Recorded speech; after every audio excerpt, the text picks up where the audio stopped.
Realizados com o objetivo de levar criminosos de guerra nazistas à justiça, os julgamentos de Nuremberg foram uma série de 13 julgamentos realizados na cidade homônima, Nuremberg, Alemanha, entre 1945 e 1949. Os réus, que incluíam membros do Partido Nazista e altos oficiais militares, além de alemães industriais, advogados, médicos, foram indiciados por crimes contra a paz e crimes contra a humanidade.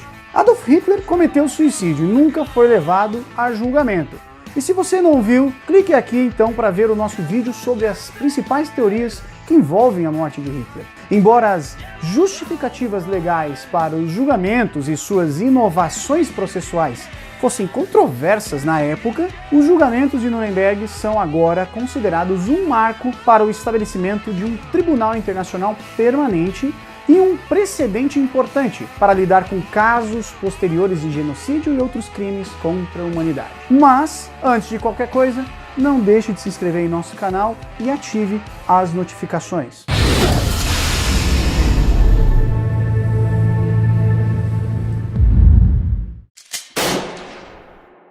Logo depois que Adolf Hitler chegou ao poder, como chanceler da Alemanha em 1933, ele e seu governo nazista começaram a implementar políticas destinadas a perseguir o povo judeu alemão e outros inimigos do Estado nazista. Durante a década seguinte, essas políticas se tornaram cada vez mais repressivas e violentas e resultaram no final da Segunda Guerra Mundial no assassinato sistemático e patrocinado pelo Estado de cerca de 6 milhões de judeus, juntamente com um número estimado entre 4 e 6 milhões de não-judeus. Em dezembro de 1942, os líderes aliados da Inglaterra, dos Estados Unidos e da União Soviética emitiram a primeira declaração conjunta, notando oficialmente o assassinato em massa dos judeus europeus e decidindo então processar os responsáveis pela violência contra populações civis. Joseph Stalin, o poderoso e também criminoso líder soviético, propôs então inicialmente a execução de 50 a 100 mil oficiais alemães. Já o primeiro-ministro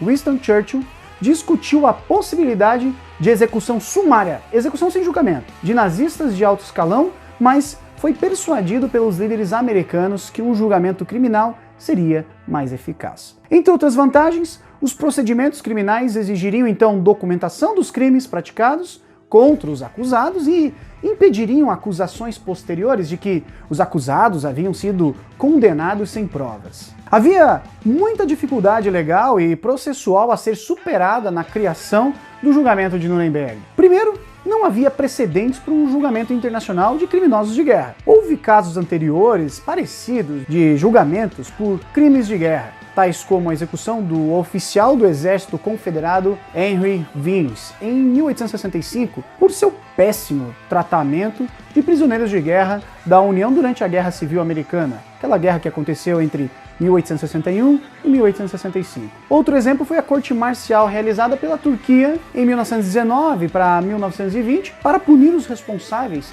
pelo famoso genocídio armênio durante a Primeira Guerra Mundial. No entanto, esses julgamentos citados agora, eles foram conduzidos de acordo com as leis de uma única nação e não, como no caso dos de Nuremberg, de um grupo de 4 países, das 4 potências da época: França, Inglaterra, União Soviética e Estados Unidos, cada qual com suas tradições e suas práticas legais. Os aliados finalmente estabeleceram as leis e procedimentos para os julgamentos de Nuremberg com a Carta de Londres do Tribunal Militar Internacional. Este documento foi emitido em 8 de agosto de 1945.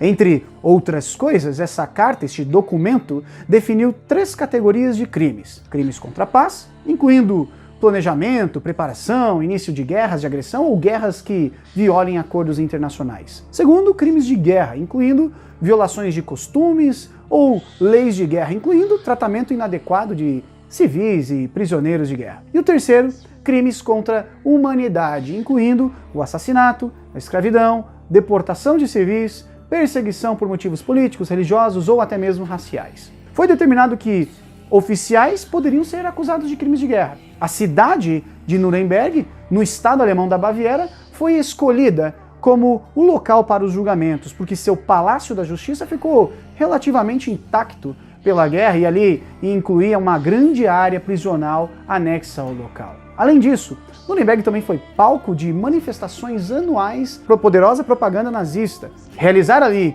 os julgamentos do pós-guerra marcou então um fim simbólico do governo de Hitler e o poderoso Terceiro Reich. O mais conhecido dos julgamentos de Nuremberg foi o julgamento dos criminosos de guerra. Esse julgamento foi realizado de 20 de novembro de 45 até 1º de outubro de 46. O formato do julgamento era uma mistura de tradições jurídicas. Haviam promotores, advogados de defesa, de acordo com os britânicos e a lei americana, mas as decisões e sentenças foram impostas por um tribunal, composto ali por vários juízes, ao invés de um único juiz ou um único júri. O principal promotor americano foi Robert Jackson, um juiz associado da Suprema Corte dos Estados Unidos. Cada um dos 4 poderes aliados forneceu 2 juízes, um juiz principal e o seu suplente. 24 indivíduos naquele momento foram indiciados juntamente com 6 organizações nazistas consideradas então criminosas, como a Gestapo, a Polícia Secreta Nazista e a Schutzstaffel, a SS alemã. Um dos homens indiciados foi considerado clinicamente incapaz de ser julgado, enquanto um outro homem se matou antes do início do julgamento. Lembrando que Hitler e 2 dos seus principais cúmplices, Heinrich Himmler e Joseph Goebbels, não estiveram no banco dos réus, pois cometeram suicídio na primavera de 1945, antes mesmo de que eles pudessem sequer pensar em serem julgados. Os réus foram autorizados a escolher seus próprios advogados, e a estratégia de defesa mais comum entre eles era que os crimes definidos ali na Carta de Londres eram exemplo de lei ex post facto, ou seja, eram leis que criminalizavam ações cometidas antes da escrita dela. Outra defesa foi que o julgamento era uma forma de justiça dos vencedores. Os aliados estavam aplicando um padrão severo demais aos crimes cometidos pelos alemães e a leniência aos crimes cometidos por seus próprios soldados. Como os acusados e os juízes falavam em 4 idiomas diferentes, o julgamento viu a introdução de uma inovação tecnológica fantástica que hoje é considerada comum, a tradução instantânea. A IBM, a poderosa gigante da tecnologia IBM, forneceu tecnologia e recrutou homens e mulheres de centrais telefônicas internacionais para fornecer então traduções no local por meio de fones de ouvido em inglês, francês, alemão e russo. No final, o Tribunal Internacional julgou quase todos os réus, exceto 3. 12 foram condenados à morte, um à revelia e os demais recebiam penas que variavam de 10 anos à prisão perpétua. 10 dos condenados foram executados por enforcamento no dia 16 de outubro de 46. Hermann Göring, o sucessor escolhido por Hitler e chefe da poderosa Luftwaffe, a Força Aérea Alemã, cometeu suicídio na noite anterior à sua sentença com uma cápsula de cianeto que tinha escondido ali dentro de um frasco de remédios para a pele. Uma curiosidade, nesse momento as sentenças de morte impostas em outubro de 46 foram executadas pelo sargento americano John Woods, que disse a um repórter da revista Time na época estar orgulhoso do seu trabalho. A maneira como ele executava o trabalho, maneira fria, na base do alguém tem que fazer, significava basicamente o seguinte: ele dizia que 10 homens em 103 minutos é um trabalho rápido e fácil. Após o julgamento dos principais criminosos de guerra, houve 12 julgamentos adicionais em Nuremberg. Esses procedimentos, que duraram de dezembro de 46 até abril de 49, foram chamados de procedimentos subsequentes de Nuremberg. Esses procedimentos diferenciavam-se dos primeiros julgamentos por terem sido conduzidos ali então por tribunais militares exclusivamente dos Estados Unidos. A razão para a mudança foram as diferenças crescentes entre os 4 poderes aliados, que havia então impossibilitado outros julgamentos em conjunto. Os julgamentos subsequentes foram realizados no mesmo local, no Palácio da Justiça em Nuremberg.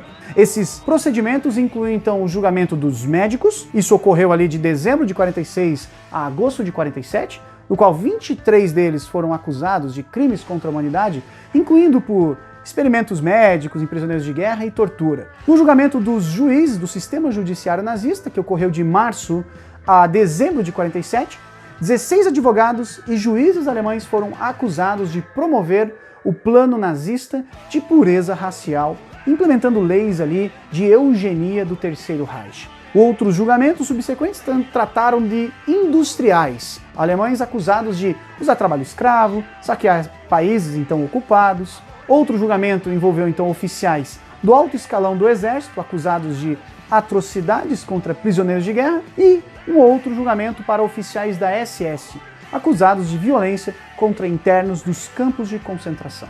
Das 185 pessoas indiciadas nos julgamentos subsequentes de Nuremberg, 12 acusados receberam sentenças de morte. Outros foram condenados à prisão perpétua.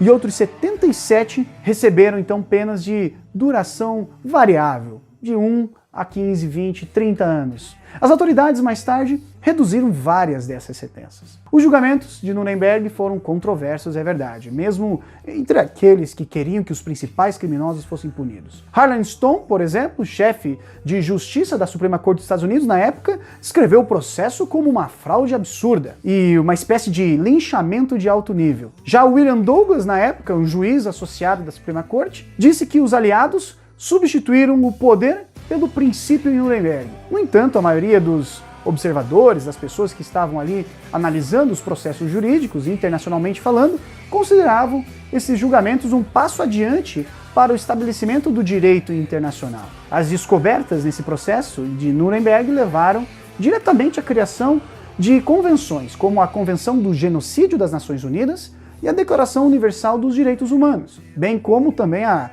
Convenção de Genebra, sobre aquelas leis e costumes que estabelecem regras em tempos de guerra. Além disso, aquele Tribunal Militar Internacional forneceu um precedente absurdamente útil para os julgamentos de criminosos de guerra japoneses lá em Tóquio. Para quem não sabe, os japoneses também tiveram o seu Tribunal de Nuremberg. O julgamento, por exemplo, de 1961, do líder nazista Adolf Eichmann, capturado aqui na Argentina, foi um outro exemplo de um julgamento que utilizava de precedentes de Nuremberg. E o estabelecimento também de tribunais por crimes de guerra cometidos ali nas atrocidades da ex-Iugoslávia ou de Ruanda nos anos 90. Não se esqueça de deixar aquele like, compartilhar esse vídeo com seus amigos e até a próxima!